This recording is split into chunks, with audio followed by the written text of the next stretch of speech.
நான் வந்து ஒரு சாதாரண விவசாயி ஏழை குடும்பத்தில் தான் பிறந்தேன். எங்க அம்மா அப்பா 2 பேருமே படிக்காதவங்க. அம்மா சொன்னாங்க, நம்ம தான் படிக்கல, நம்ம பிள்ளைய படிக்க வைக்கணும், நாளைக்கு போற இடத்துல நம்ம பிள்ளை நல்ல முறையில பொழைக்கணும்னு முடிவு பண்ணி என்னை படிக்க வச்சாங்க. என்னோட கல்யாணத்தப்ப எங்க வீட்டுக்காரர் என்னை பொண்ணு பார்க்க வந்தார். பொண்ணு பார்க்க வந்தவர் என்ன சொன்னார் தெரியுங்களா? எங்க அம்மா அப்பாவை பார்த்தாரு. அம்மா, எங்க அம்மா வந்து இன்னைக்கு கைகால் 2 விளங்காத பக்கவாதத்தில் படுத்த படுக்கையா இருக்கிறாங்க. எங்க அப்பா 82 வயசான பெரியவர், இவரை எல்லாம் பார்த்துக்கிட்டா போகுது, உங்க பொண்ணு கட்டி கொடுக்கறதுக்கு வரதட்சணையா? நான் எதையுமே கேட்கல, உங்க பொண்ணை எனக்கு கல்யாணம் பண்ணி கொடுத்தீங்கன்னா அது ஒன்னே போதும்னு சொன்னாரு. அடுத்து எங்கிட்ட வந்தாரு, நீ படிச்சவ, எனக்கும் 21 வயசாயிருச்சு, 4 தெரிஞ்சிருக்கும், நீ வந்து எங்க அம்மாவை நல்ல முறையில், எங்க அப்பா எங்க அம்மாவை கடைசி வரையில் பார்த்து காடு கொண்டு போய் சேர்த்துறதுக்கு உனக்கு முடியுதுன்னா நீ வா, உன்னை நான் கல்யாணம் பண்ணிக்கிறேன்னு சொன்னார். கல்யாணம் பண்ணி வச்சாங்க. நானும் என் புருஷ வீட்டுக்கு போனேன். ஒரு 3 மாசம் அமைதியா போச்சு. 3 மாசத்துக்கு அப்புறம் தான் நான் என் வேலையவே அங்க காட்டினேன். டெய்லி எங்க வீட்டுக்காரர் வந்து வேலைக்கு போயிட்டு வருவார். உங்க அம்மா அப்பாவுக்கு சோறாக்கி போடுற மெஷினா, நான் உங்க அம்மா அப்பா இனிமே டெய்லி என்னால பாத்துக்க முடியாதுங்க. அவங்க அம்மா என்னங்க, ஏண்டா இத்தனை நாளா என் பேச்ச கேட்டேன், இன்னைக்கு நேத்து பொண்டாட்டி வந்தோன்னே பொண்டாட்டி முந்தானியில மயங்கிட்டு உங்க பொண்டாட்டி என்ன இப்படி பேசுறாளா, நீ ஏன்னு கேட்க கூடாதாங்க. டெய்லி பிரச்சனை. எங்க வீட்டுக்காரர் காலையில பாதி நாள் சாப்பிடாதே வேலைக்கு போனாரு. நைட்டு வந்தா நிம்மதியா அவங்க அம்மா கேட்லயே உட்காந்துருப்பாங்க. பொண்டாட்டி இதை பண்ணுடாடா அதை பண்ணாடா, எனக்கு சோறு போடல, குளிச்சு உள்ளேன். நான் உள்ள வந்தேன்னா வா நம்ம தனி கொடுத்தன போனா நான் உங்ககிட்ட இருப்பேன், இல்லைன்னா நான் இருக்க மாட்டேன், நான் புடுங்க. இப்படியே மாத்தி மாத்தி எங்க வீட்டுக்காரரை நான் புடுங்க. இவரு நம்ம பேச்ச கேட்க மாட்டேங்கிறார், இதுக்கு என்ன பண்ணணும்னு மருந்து எடுத்து குடிச்சேன். அப்பவாவது நம்ம வழிக்கு வருவாரான்னு பார்க்கலான்ட்டு மருந்து எடுத்து குடிச்சு என்னை பார்த்துட்டாங்க. கொண்டு இந்த ராமசாமி ஆஸ்பத்திரியில சேர்த்துனாங்க. இதை கேள்விப்பட்டோன்னே என்னை பெத்த அம்மா அங்கிருந்து கதறி அழுதுகிட்டு ஒடியாந்தாங்க. உனக்கு யார் இந்த புத்தி சொல்லி குடிச்சது?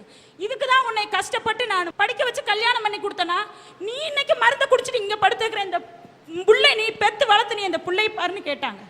ஒரு படிச்ச பொண்ணு இந்த மாதிரி ஒரு கேவலமான காரியத்தை நீ செஞ்சிருக்கிறிய, உன்னை பார்த்து நாங்க பரிதாபமா சொல்லவே மாட்டோம், உனக்கு திமிருன்னு எல்லாருமே திட்டினாங்க. சரி, என் புருஷன் பார்த்தாரு, நேரா எங்க அம்மாட்ட போனார்.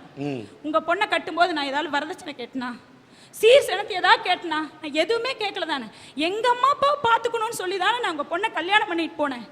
இன்னைக்கு உங்க பொண்ணு வந்து எனக்கு ஒரு கெட்ட பேரை கொடுத்துட்டா, இவன் என்ன பண்ணானா மருந்தை குடிச்சிட்டான்னு சொல்ற அளவுக்கு ஒரு கெட்ட பேரை கொடுத்துட்டா. கொஞ்ச நாள் கொண்டு நீங்க என் பொண்டாட்டி முள்ளையும் உங்க ஊர்ல வச்சிருங்க, நான் எங்க அம்மா அப்பாவை ஆள் வச்சு பாத்துக்கிறேன்னு சொன்னார்.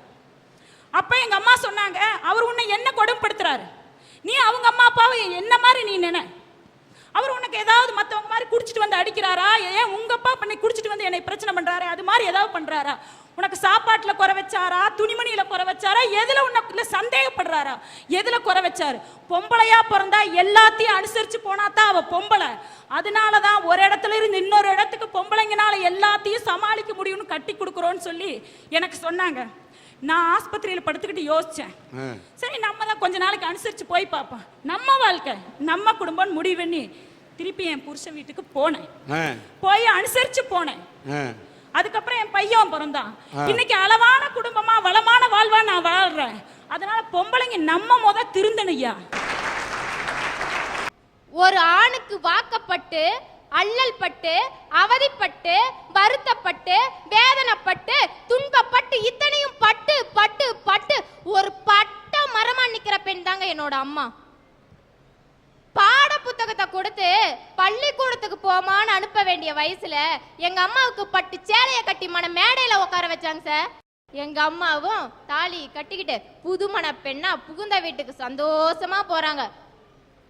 போய் அடுத்த நாள் தான் எங்க அம்மாவுக்கு தெரிஞ்சது, ஊர்ல இருக்க ஒட்டு மொத்த கெட்ட பழக்கத்தையும் ஒன்னா குத்தைக்கு எடுத்தவர் எங்க அப்பான்னு. நான் பிறக்கிறதுக்கு வேணா எங்க அப்பா காரணமா இருக்கலாங்க, இல்லைன்னு சொல்ல, ஆனா நான் படிச்சதுக்கு ஒரே ஒரு காரணம்னா அது எங்க அம்மா தாங்க சார். எங்க அம்மாவும் என் தங்கச்சியும் வேலைக்கு போய் கஷ்டப்பட்டு என்னை ஃபர்ஸ்ட் இயர் படிக்க வச்சாங்க. எங்க அப்பா ஒன்றும் பண்ணவே இல்லை. ஆனா இந்த ஃபர்ஸ்ட் இயர் படிக்கிறப்ப ஒரு நாளைக்கு 1000 தடவையாவது சொல்லிடுவார், என்ன தெரியுங்களா, படிக்க கூடாது படிக்க கூடாது படிக்க கூடாது படிக்க கூடாது.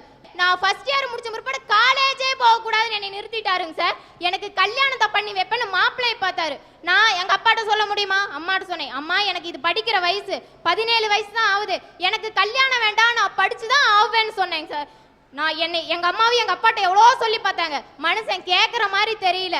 சரி பிள்ளைய படிக்க வைக்கணும் எனக்காக ஒரே ஒரு காரணத்துக்காக எங்க அம்மா வாழ்ந்த வாழ்க்கையும் விட்டுட்டு கணவனையும் விட்டுட்டு இந்த கரூருக்கு என்னை கூட்டிட்டு வந்தாங்க சார். இந்த கரூருக்கு எங்க அம்மா கூட்டிட்டு வரப்ப நாங்க எப்படி தெரியுமா இருந்தோம்? மாத்திக்க ஒரு செட்டு ட்ரெஸ் இல்லாம, தண்ணி மோந்து குடிக்க ஒரு சின்ன டம்ளர் இல்லாம வந்தாங்க சார். அந்த நிலைமையிலேயே எங்க அம்மா என்னை இந்த கரூர் டெக்ஸுக்கு வேலைக்கு போய் காலேஜ் சேர்த்துனாங்க சார். ஆனா எங்க அப்பா எப்படி தெரியுங்களா? ஐயோ நம்ம பொண்டாட்டி நம்மளை விட்டுட்டு போயிட்டாலே, ஐயோ நம்ம பெரிய பொண்ணு நம்மளை விட்டுட்டு போயிடுச்சேன்னு வருத்தப்படல, வேதனைப்படல, வந்து கூப்பிடல. என் தங்கச்சி என்ன தெரியுமாங்க சார் பண்ணினாரு?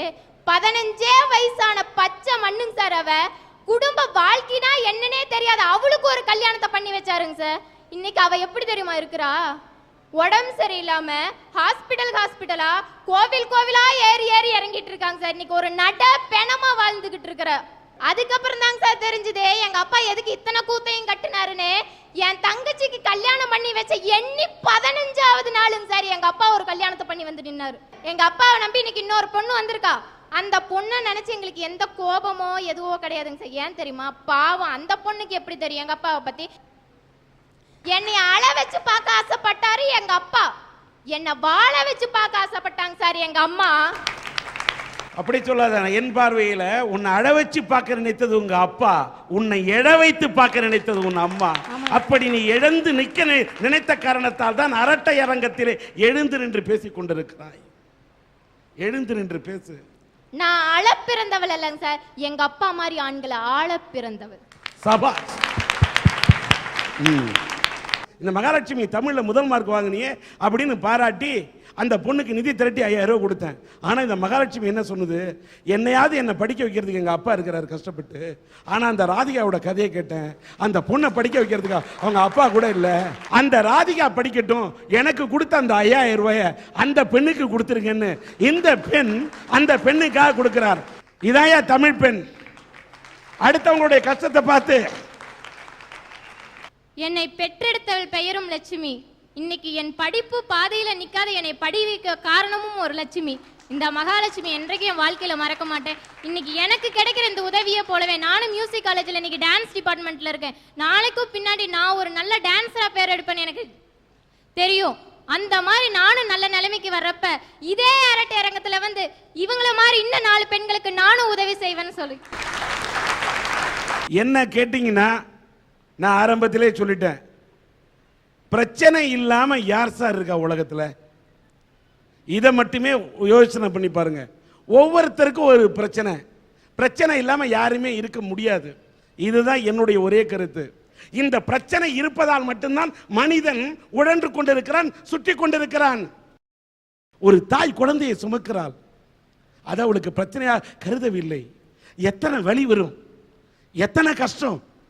ஒன்றும் ஒரு ஒரு ஒரு மூட்டையை தலையில் சுமந்தாலே எப்படா இறக்கி வைப்போம் பிரச்சனையாக நினைக்கிறோம். ஆனால் 10 மாதமும் ஒரு குழந்தைய பிரச்சனையாக நினைக்காம வயிற்றுலேயே வச்சுக்கிட்டு இப்படி ஒரு கழிச்சு படுத்தா இந்த பக்கம் மரத்து போயிடுது, இப்படி ஒரு கழிச்சு படுத்தா இந்த பக்கம் மரத்து போயிடுது.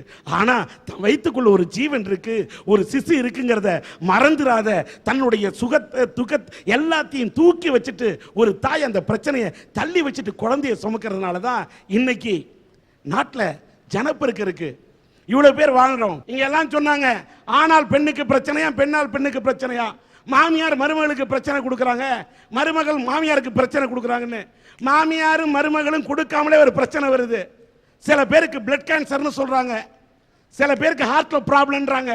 அக்ஷயான்ற குழந்தைக்கு யார் சார் ஹார்ட்ல ப்ராப்ளத்தை கொடுத்தா? மாமியாரா, மருமகளா, அடுத்த வீட்டுக்காரனா? ஆனால் ஆண் என்று சொன்னாரு தங்கமூர்த்தி.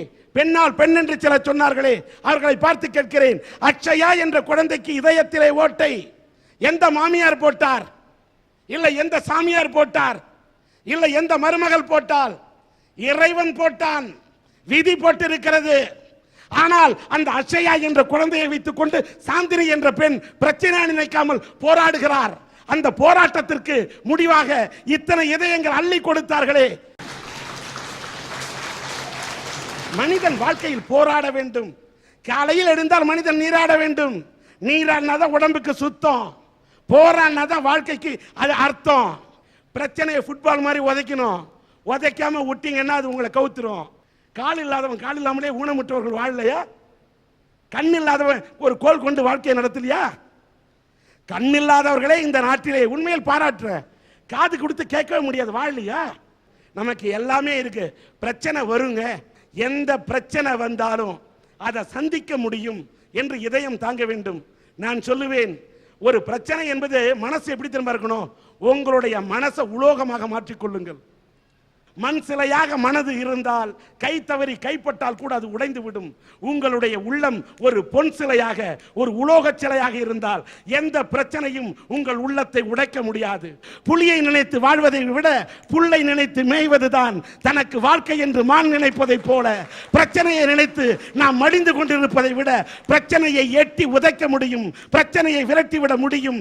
இதய துடிப்போடு இருந்தால் இமயத்தில் கூட ஏறி நடக்கலாம், கொள்கை பிடிப்போடு இருந்தால் கோட்டையிலே கூட கொடியேற்றலாம் என்ற லட்சியம் இருந்தால் மனிதனால் ஜெயிக்க முடியும் என்று கூறி பிரச்சனையை அணுகுவதுதான் மனிதனுக்கு அழகு என்று கூறி விடைபெறுகிறேன். நன்றி, வணக்கம்.